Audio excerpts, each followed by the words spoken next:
नमस्कार, भारत के पहले digital mobile news channel metro TV में आपका स्वागत है। मैं हूं अनामिका। बुलेटिन की शुरुआत करते हैं आज की हेडलाइन से। भारतीय लोकतंत्र के इतिहास में पहली बार तमिलनाडु में 2 सीटों पर चुनाव रद्द। पैसे के दुरुपयोग का लगातार आरोप, बाद में नई अधिसूचना होगी जारी। मोदी सरकार की 2 साल की नाकामी पर कांग्रेस ने लॉन्च की बुकलेट। कहा, नए रोजगार देने और कृषि उत्पादन में सरकार हुई फेल। देश की आर्थिक हालात को बताया गंभीर। न्यूक्लियर ग्रुप में भारत की एंट्री का पाक ने किया विरोध तो अमेरिका ने लगाई फटकार। 2 टूक शब्दों में कहा, भारत की एनएसजी सदस्यता का हथियारों से कोई लेना देना नहीं। कांग्रेस के लिए अब मेघालय में मुसीबत। सीएम मुकुल संगमा के खिलाफ बगावत। पार्टी आलाकमान गंभीर, मौके की तलाश में बीजेपी। और सीबीएसई 10वीं के नतीजे घोषित, 96% छात्र सफल। लड़कियों ने फिर मारी बाजी, लगभग 15 लाख छात्रों ने दी थी परीक्षा। भारत के चुनाव इतिहास में पहली बार चुनाव आयोग ने मतदाताओं को प्रभावित करने के लिए धनराशि इस्तेमाल किए जाने के सबूत मिलने के बाद शनिवार को अधिसूचना रद्द करके तमिलनाडु विधानसभा की 2 सीटों के लिए उचित समय में ताज़ा चुनाव कराने का निर्णय किया है। इससे पहले चुनाव आयोग ने अरावकुरिची और तंजावुर विधानसभा सीटों के लिए चुनाव 2 मौकों पर उम्मीदवारों और राजनीतिक पार्टियों द्वारा मतदाताओं को बड़े पैमाने पर धनराशि एवं उपहार वितरित करने की सूचना पर स्थगित किया था। ये मामला ये प्रदर्शित करता है कि तमिलनाडु में चुनावी राजनीति में किस हद तक धन उपहार का प्रयोग होता है। शुरू में मतदान 16 मई से 23 मई के लिए स्थगित किया गया था। 21 मई को चुनाव आयोग ने मतदान एक बार फिर 13 जून के लिए स्थगित करने का निर्णय दिया। सीबीएसई के 10वीं के नतीजे घोषित कर दिए गए हैं। परीक्षा में 96.21% छात्र पास हुए हैं। इस साल कुल 96.36% लड़कियां सीबीएसई रिजल्ट में पास हुई है, जबकि 96.11% लड़के पास हुए हैं। 1,68,000 छात्रों ने 10 CGPA हासिल किया है। ऐसे में इनका परिणाम 100% रहा। इस साल तिरुवनंतपुरम जोन पास प्रतिशत के लिहाज से टॉप रहा है। वहां के 99.87% बच्चे पास हुए। कुल 96.21% छात्र सफल रहे। पिछले साल के मुकाबले ये उत्तीर्ण प्रतिशत 8.5% अधिक है। दिल्ली का उत्तीर्ण प्रतिशत 91.76% रहा। देश भर से लगभग 15 लाख छात्रों ने परीक्षा के लिए पंजीकरण कराया था। मोदी सरकार 2 साल पूरे होने का जश्न मना रही है तो इधर कांग्रेस भी चुप नहीं है। वह सरकार की नाकामियों को उजागर करने की कोशिश कर रही है। दिल्ली में कांग्रेस नेता पी चिदंबरम ने बीजेपी के दावों के खिलाफ प्रगति की थम गई रफ्तार 2 साल देश का बुरा हाल नाम की एक बुकलेट जारी की है। सरकार की खामियों को गिनाते हुए पूर्व वित्त मंत्री ने कहा कि सरकार नए रोजगार देने और कृषि उत्पादन बढ़ाने में फेल हो गई है। चिदंबरम ने कहा कि देश में मुद्रास्फीति उफान पर है और देश की आर्थिक हालात गंभीर है। कांग्रेस ने शिवसेना का नाम लेते हुए कहा कि महाराष्ट्र में बीजेपी की सहयोगी पार्टी भी उसकी आलोचना करती है और वो समारोह का हिस्सा तक नहीं बन रही है। रघुराम राजन के मुद्दे पर चिदंबरम ने कहा कि वित्त मंत्री अर्थव्यवस्था के प्रति गवर्नर के रुख पर सवाल खड़ा नहीं करता। शनिवार को बीजेपी ने अब्दुल्ला से पूछा कि क्या वो अलगाववादियों से अपने राष्ट्रीय गान को लेकर बात कर रहे थे। बीजेपी नेता शाइना एनसी ने कहा, जाहिर है वो राष्ट्रीय गान पर ध्यान देने के बजाय फोन पर बात करने में मशगूल थे। मैं पूछती हूं कि क्या वे अलगाववादियों से ये बात कर ये जानने की कोशिश कर रहे थे कि उनका राष्ट्रगान आखिर है क्या। शाइना ने आगे कहा, अगर आप जनगण मन का निरादर कर सकते हैं तो ये हमारे महान देश का अपमान है। इससे पहले बीजेपी ने पूरे मामले को दुर्भाग्यपूर्ण बताते हुए अब्दुल्ला से माफी की मांग की थी। हालांकि अब्दुल्ला ने घटना के लिए माफी मांगी है। अब्दुल्ला ने कहा, राष्ट्रगान के दौरान मैं खड़ा था, लेकिन अगर कोई आहट हुआ हो तो मैं माफी मांगता हूं। बिहार में पत्रकारों पर हमले रुकने का नाम नहीं ले रहे हैं। राजधानी पटना में एक अंग्रेजी समाचार पत्र में काम करने वाले कर्मचारी को अगवा कर उसकी पिटाई किए जाने का ताजा मामला सामने आया है। पटना में राकेश कुमार सिंह अंग्रेजी दैनिक में प्रोडक्शन मैनेजर के पद पर तैनात है। बीती रात वह अपने सहकर्मी बोध कुमार के साथ प्रिंटिंग प्रेस से वापस लौट रहे थे, तभी उनकी जीप की एक कार के साथ मामूली सी टक्कर हो गई। इसके साथ ही कार में सवार 4 लोग नीचे उतरे और राकेश को पीटना शुरू कर दिया। इसके बाद आरोपी राकेश को अपनी कार में डालकर वहां से फरार हो गए। बताया गया है कि वह लोग 2 घंटे तक राकेश की पिटाई करते रहे और उसके बाद वो राकेश को सड़क पर फेंक कर फरार हो गए। इस संबंध में पटना पुलिस ने मामला दर्ज कर लिया है। आरोपियों की तलाश की जा रही है। पीएम नरेंद्र मोदी ने शनिवार को वीडी सावरकर को उनकी 133वीं जयंती पर श्रद्धांजलि दी। वहीं बीजेपी नेताओं ने सावरकर को संसद भवन में श्रद्धांजलि अर्पित की। मोदी ने ट्विटर पर कहा, भारत मां के सपूत और अनेक लोगों के प्रेरणास्रोत वीर सावरकर की जयंती पर उन्हें शत शत नमन। बीजेपी के वरिष्ठ नेता लालकृष्ण आडवाणी, सुब्रमण्यम स्वामी, केंद्रीय गृह मंत्री राजनाथ सिंह समेत कई भाजपा नेताओं ने संसद भवन में सावरकर को पुष्पांजलि अर्पित की।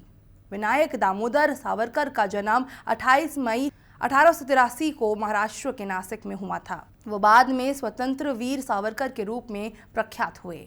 वह एक क्रांतिकारी और हिंदू राष्ट्रवादी थे, जिन्हें अंग्रेजों ने अंडमान एवं निकोबार द्वीप की सेल्युलर जेल में कैद कर रखा था। अरुणाचल प्रदेश और उत्तराखंड में बगावत का सामना करने के बाद कांग्रेस के सामने अब मेघालय में चुनौती आ खड़ी हुई है। कांग्रेस के कुछ विधायक और मंत्री मुख्यमंत्री मुकुल संगमा को हटाने की मांग कर रहे हैं। असंतुष्ट विधायकों का आरोप है कि संगमा तानाशाह के रूप में काम कर रहे हैं और बिना पूछे फैसले ले रहे हैं। हाल ही में तुरा लोकसभा उपचुनाव में कांग्रेस की करारी हार के बाद मामला और गंभीर हो गया। अरुणाचल प्रदेश में सत्ता गंवाने और उत्तराखंड में बाल बचने के बाद अब कांग्रेस मेघालय के मामले को गंभीरता से ले रही है। बॉलीवुड अभिनेता अनुपम खेर ने कश्मीरी पंडित के मसले पर नसरुद्दीन शाह के उठाए सवालों पर पलटवार किया है। खैर ने शनिवार को कहा कि कश्मीरी पंडितों के साथ अन्याय हुआ है और अन्याय के खिलाफ बोलने का हमारा अधिकार है। उन्होंने कहा कि खुद के कश्मीरी पंडित होने के बारे में हमें किसी से सर्टिफिकेट लेने की जरूरत नहीं है। इसके पहले अपनी फिल्म के प्रमोशन के लिए दिल्ली में नसरुद्दीन शाह ने उन पर निशाना कसते हुए कहा था कि वो व्यक्ति जो कभी कश्मीर में नहीं रहा, उसने कश्मीरी पंडितों के लिए लड़ाई शुरू की है। अचानक से वह एक विस्थापित व्यक्ति बन गए। अनुपम खेर ने इसका जवाब देते हुए कहा कि देश के किसी भी इलाके में जाना और वहां की बातें करना हर नागरिक का मौलिक अधिकार है। क्या एनआरआई देश के बारे में बातें नहीं कर सकते? भारत के परमाणु आपूर्तिकर्ता समूह के सदस्य बनने को लेकर पाकिस्तान की ओर से जताए जा रहे विरोध पर साफ नाराजगी जाहिर करते हुए अमेरिका ने कहा है कि भारत का इस समूह का सदस्य बनना हथियारों की दौड़ से जुड़ा हुआ नहीं है। ये परमाणु ऊर्जा के असैन्य इस्तेमाल के बारे में है।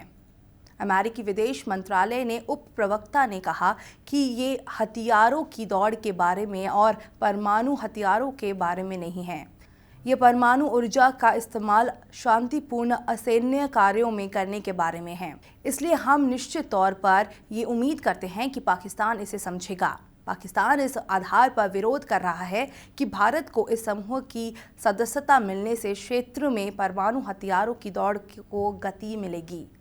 अमेरिका के साउथ कैरोलिना की गवर्नर निक्की हेले ने भारत में व्यापार करने की स्थिति पर नकारात्मक टिप्पणी करते हुए कहा है कि विदेशियों के लिए भारत में व्यापार तभी संभव है जब वो भारत में किसी को जानते हो जो शक्तिशाली प्रशासन से उन्हें मंजूरी दिला सके। निक्की के इस बयान को सुनकर ऐसा लगता है कि पीएम मोदी के मेक इन इंडिया नारे के बावजूद लोग भारत में आकर व्यापार करने से डरते हैं। 44 साल की निक्की के माता पिता भारतीय थे। वह अमेरिका में काफ़ी मशहूर नेता है। बिजली पानी के संकट से जूझती दिल्ली की समस्या से आप सरकार को अवगत कराने के लिए शनिवार को राहुल गांधी के नेतृत्व में कांग्रेस मशाल जुलूस निकालेगी। कांग्रेस के इस जुलूस को लेकर आप नेता और दिल्ली सरकार के मंत्री कपिल मिश्रा ने तंज कसा है। उन्होंने कहा कि बहुत दिनों से दिल्ली के कांग्रेस नेताओं ने राहुल जी को देखा नहीं है, शायद मशाल से एक दूसरे को ढूंढेंगे। जानकारी के मुताबिक कम से कम 40,000 कार्यकर्ता राहुल गांधी की अगुवाई में मशाल लेकर राजघाट से दिल्ली सचिवालय तक पैदल मार्च करेंगे। गौरतलब है कि हाल ही में नगर निगम उपचुनाव में कांग्रेस को मिली अप्रत्याशित कामयाबी से उत्साहित प्रदेश अध्यक्ष अजय माकन ने कार्यकर्ताओं को सड़क पर उतारकर खोए जनाधार को फिर से हासिल करने की रणनीति अपनाई है। अपने मेघालय दौरे के दूसरे और आखिरी दिन पीएम मोदी ने खासी समुदाय के आदिवासियों के गांव पहुंचकर उनसे बातचीत की। एशिया का सबसे साफ सुथरा गांव मानने जाने वाले मॉफलॉन्ग गांव में उन्होंने नगाड़े जैसा पारंपरिक वाद बजाया और गांव वालों के साथ चाय की चुस्की ली। यहां स्वच्छ भारत अभियान से जुड़े कई लोगों को वो सम्मानित करेंगे। इसके पहले पीएम मोदी ने शिलांग के सबसे बड़े पर्यटन स्थल एलिफेंट फॉल का भी दौरा किया। इसके पहले उन्होंने रामकृष्ण केंद्र के एक कार्यक्रम में युवाओं को संबोधित किया। इस मौके पर पीएम मोदी ने स्वामी विवेकानंद के विचारों को जमीन पर उतारने की कोशिशों के बारे में बताया। मोदी सरकार के 2 साल पूरे होने पर दिल्ली के इंडिया गेट पर आज एक भव्य कार्यक्रम होने जा रहा है। शाम 4:15 में शुरू होने वाला ये कार्यक्रम 5 घंटे तक चलेगा। इस अवसर पर अमिताभ बच्चन, अनिल कपूर, काजोल, रवीना टंडन, कैलाश खेर समेत बॉलीवुड के सितारों का जमावड़ा भी लगेगा। एनडीए सरकार के 2 साल कांग्रेस बुकलेट निकाल गिनाएगी विफलताएं। सरकार के कई मंत्री और बीजेपी शासित राज्यों के सीएम भी कार्यक्रम में शिरकत करेंगे। कार्यक्रम के समापन समारोह में पीएम मोदी भी पहुंचेंगे।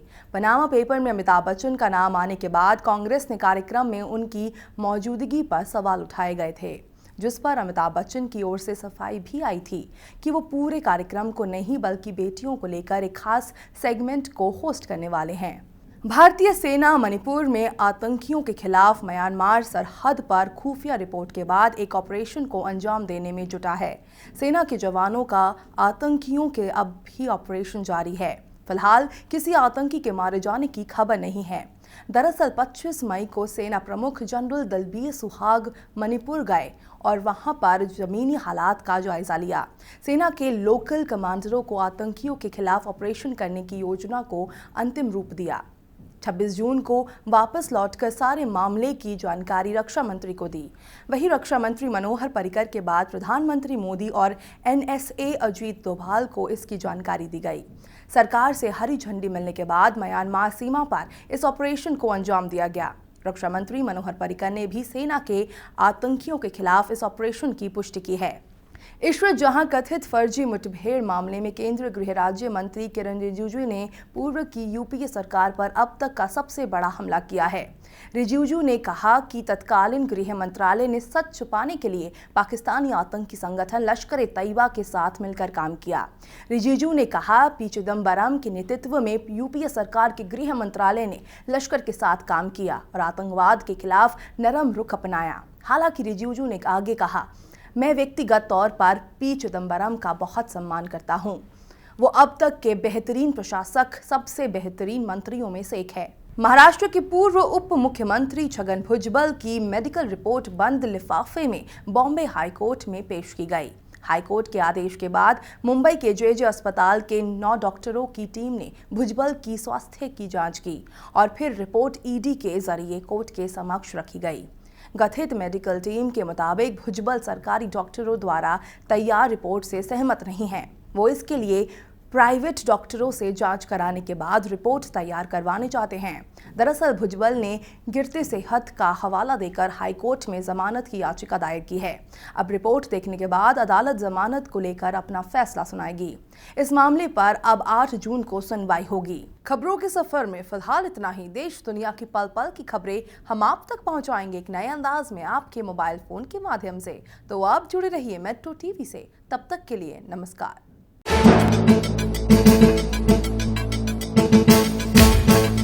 Thank you.